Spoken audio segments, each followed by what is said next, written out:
Chapter 14: Your Subconscious Mind and Marital Problems. Ignorance of the functions and powers of the mind is the cause of all marital trouble. Friction between husband and wife can be solved by each using the law of mind correctly. By praying together, they stay together. The contemplation of divine ideals, the study of the laws of life, the mutual agreement on a common purpose and plan, and the enjoyment of personal freedom bring about that harmonious marriage, that wedded bliss, that sense of oneness where the two become one. The best time to prevent divorce is before marriage. It is not wrong to try to get out of a very bad situation, but why get into the bad situation in the first place? Would it not be better to give attention to the real cause of marital problems? In other words, to really get at the root of the matter involved. As with all other problems of men and women, the problems of divorce, separation, annulment, and endless litigation are directly traceable to lack of knowledge of the working and interrelationship of the conscious and subconscious mind. The meaning of marriage. Marriage, to be real, must first be on a spiritual basis. It must be of the heart, and the heart is the chalice of love. Honesty, sincerity, kindness, and integrity are also forms of love. Each partner should be perfectly honest and sincere with the other. It is not a true marriage when a man marries a woman for her money, social position, or to lift his ego, because this indicates a lack of security, honesty, and true love. Such a marriage is a farce, a sham, and a masquerade. When a woman says, "I am tired of working. I want to get married because I want security," her premise is false. She is not using the laws of mind correctly. Her security depends upon her knowledge of the interaction of the conscious and subconscious mind and its application. For example, a woman will never lack for wealth or health if she applies the techniques outlined in the respective chapters of this book. Her wealth can come to her independent of her husband, father, or anyone else. A woman is not dependent on her husband for health, peace, joy, inspiration, guidance, love, wealth, security, happiness, or anything in the world. Her security and peace of mind come from her knowledge of the inner powers within her, and from the constant use of the laws of her own mind in a constructive fashion. How to attract the ideal husband. You are now acquainted with the way your subconscious mind works. You know that whatever you impress upon it will be experienced in your world. Begin now to impress your subconscious mind with the qualities and characteristics you desire in a man. The following is an excellent technique. Sit down at night in your armchair, close your eyes, let go, relax your body, become very quiet, passive, and receptive. Talk to your subconscious mind and say to it, "I am now attracting a man into my experience who is honest, sincere, loyal, faithful, peaceful, happy, and prosperous. These qualities which I admire are sinking down into my subconscious mind now. As I dwell upon these characteristics, they become a part of me and are embodied subconsciously. I know there is an irresistible law of attraction, and that I attract to me a man according to my subconscious belief. I attract that which I feel to be true in my subconscious mind. I know I can contribute to his peace and happiness. He loves my ideals, and I love his ideals. He does not want to make me over, neither do I want to make him over. There is mutual love, freedom, and respect." Practice this process of impregnating your subconscious. Then you will have the joy of attracting to you a man possessing the qualities and characteristics you mentally dwelt upon. Your subconscious intelligence will open up a pathway whereby both of you will meet according to the irresistible and changeless flow of your own subconscious mind. Have a keen desire to give the best that is in you of love, devotion, and cooperation. Be receptive to this gift of love which you have given to your subconscious mind. How to attract the ideal wife. Affirm as follows: I now attract the right woman who is in complete accord with me. This is a spiritual union because it is divine love functioning through the personality of someone with whom I blend perfectly. I know I can give to this woman love, light, peace, and joy. I feel and believe I can make this woman's life full, complete, and wonderful. I now decree that she possesses the following qualities and attributes. She is spiritual, loyal, faithful, and true. She is harmonious, peaceful, and happy. We are irresistibly attracted to each other. Only that which belongs to love, truth, and beauty can enter my experience. I accept my ideal companion now. As you think quietly and with interest on the qualities and attributes which you admire in the companion you seek, you will build the mental equivalent into your mentality. Then, the deeper currents of your subconscious mind will bring both of you together in divine order. No need for third mistake. Recently, a teacher said to me, "I have had 3 husbands, and all 3 have been passive, submissive, and dependent on me to make all decisions and govern everything. Why do I attract such type men?" I asked her whether she had known that her second husband was the effeminate type, and she replied, "Of course not. Had I known, I would not have married him." Apparently, she had not learned anything from the first mistake. The trouble was with her own personality makeup. She was very masculine, domineering, and unconsciously wanted someone who would be submissive and passive so that she could play the dominant role. All this was unconscious motivation, and her subconscious picture attracted to her what she subjectively wanted. She had to learn to break the pattern by adopting the right prayer process. How she broke the negative pattern. The above-mentioned woman learned a simple truth. When you believe you can have the type of man you idealize, it is done unto you as you believe. The following is the specific prayer she used to break the old subconscious pattern and attract to her the ideal mate.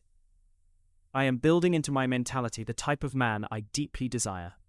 The man I attract for a husband is strong, powerful, loving, very masculine, successful, honest, loyal, and faithful.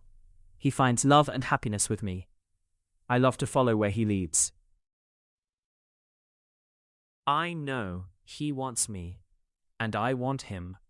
I am honest, sincere, loving, and kind. I have wonderful gifts to offer him.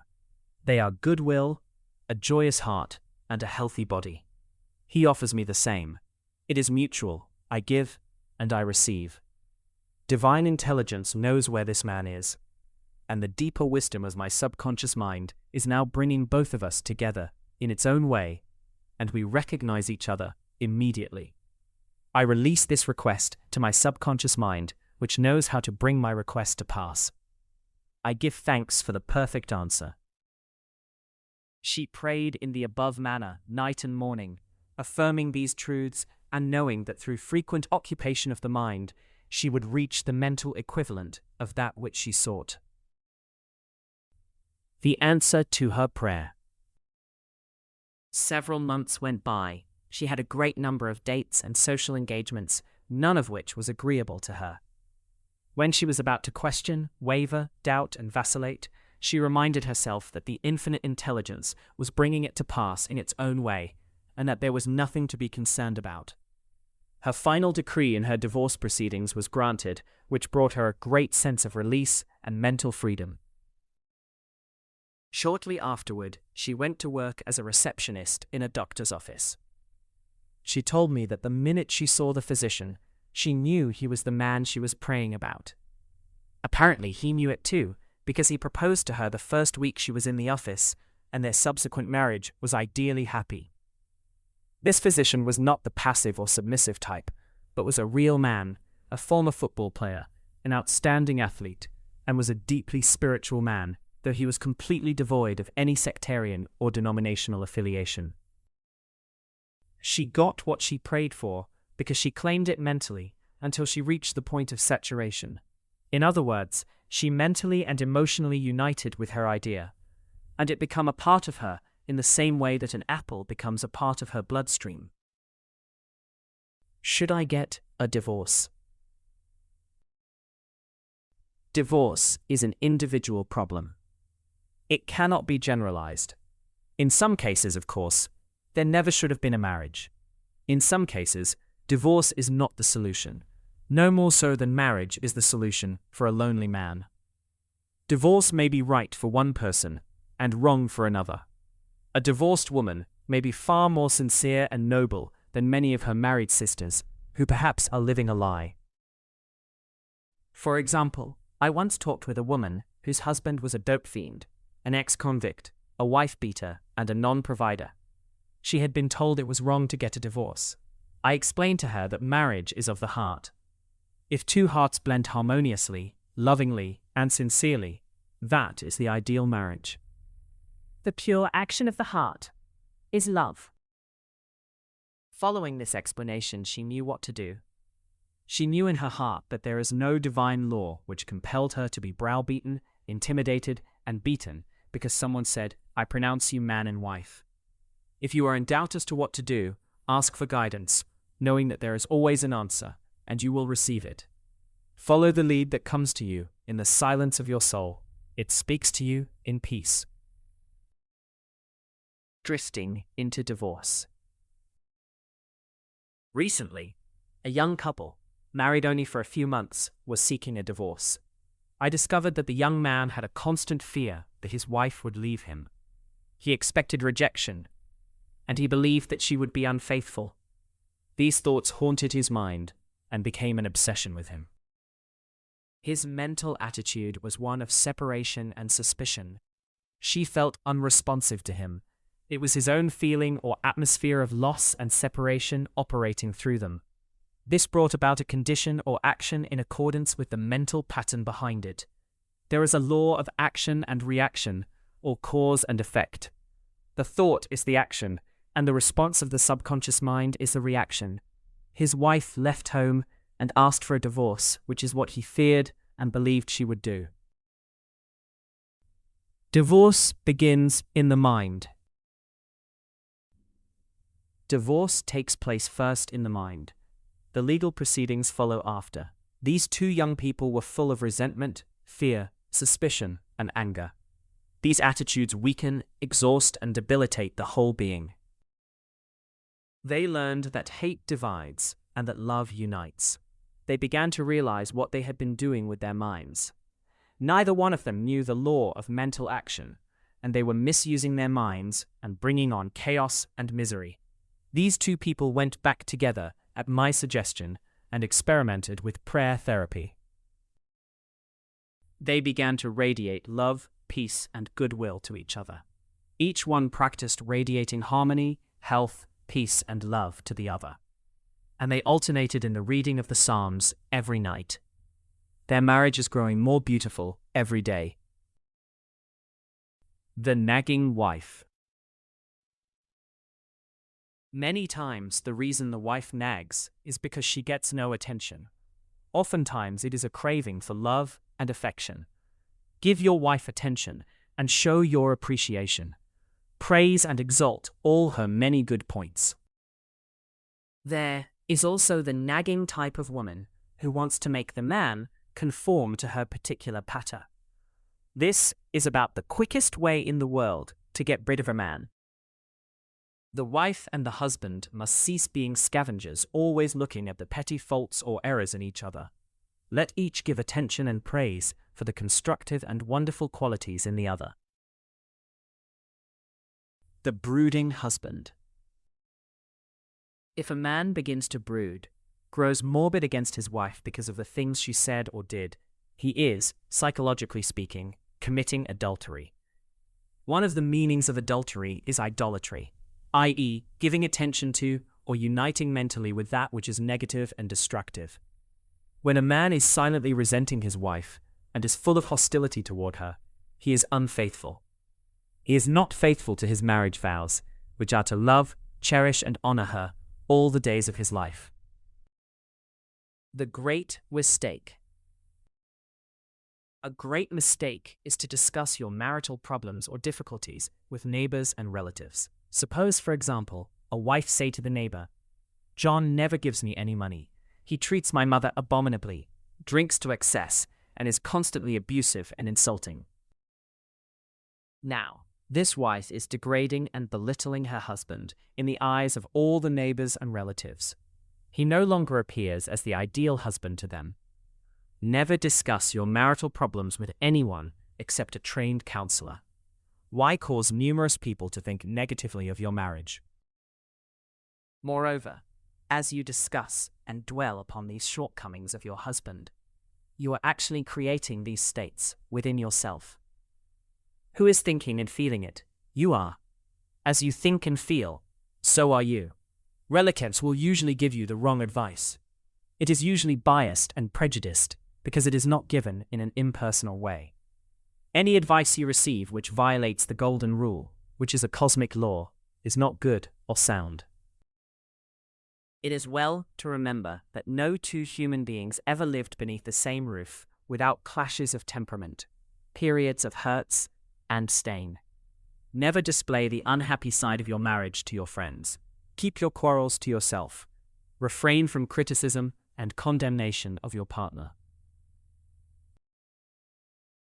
Don't try to make your wife over. A husband must not try to make his wife into a second edition of himself.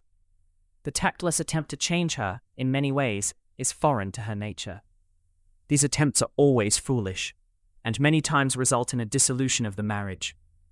These attempts to alter her destroy her pride and self-esteem and arouse a spirit of contrariness and resentment that proves fatal to the marriage bond.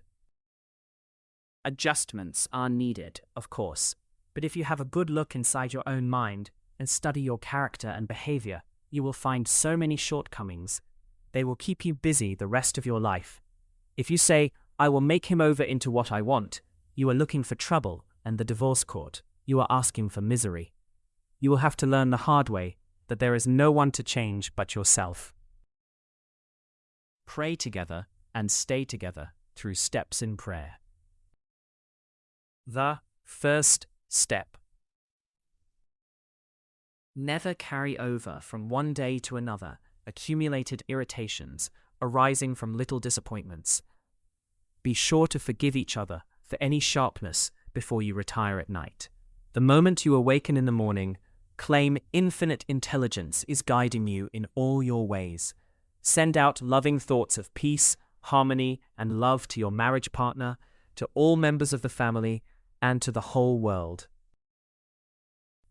The second step. Say grace at breakfast. Give thanks for the wonderful food, for your abundance, and for all your blessings. Make sure that no problems, worries, or arguments shall enter into the table conversation. The same applies at dinner time. Say to your wife or husband, "I appreciate all you are doing, and I radiate love and goodwill to you all day long." The third step. The husband and wife should alternate in praying each night. Do not take your marriage partner for granted. Show your appreciation and love. Think appreciation and goodwill, rather than condemnation, criticism, and nagging. The way to build a peaceful home and a happy marriage is to use a foundation of love, beauty, harmony, mutual respect, faith in God, and all things good. Read the 23rd, 27th, and 91st Psalms, the 11th chapter of Hebrews, the 13th chapter of 1 Corinthians, and other great texts of the Bible before going to sleep. As you practice these truths, your marriage will grow more and more blessed through the years. If you found this lesson helpful, please consider liking the video and sharing your thoughts in the comments. Your engagement helps more people discover these ideas. And if you want more insights like this, subscribe to the channel.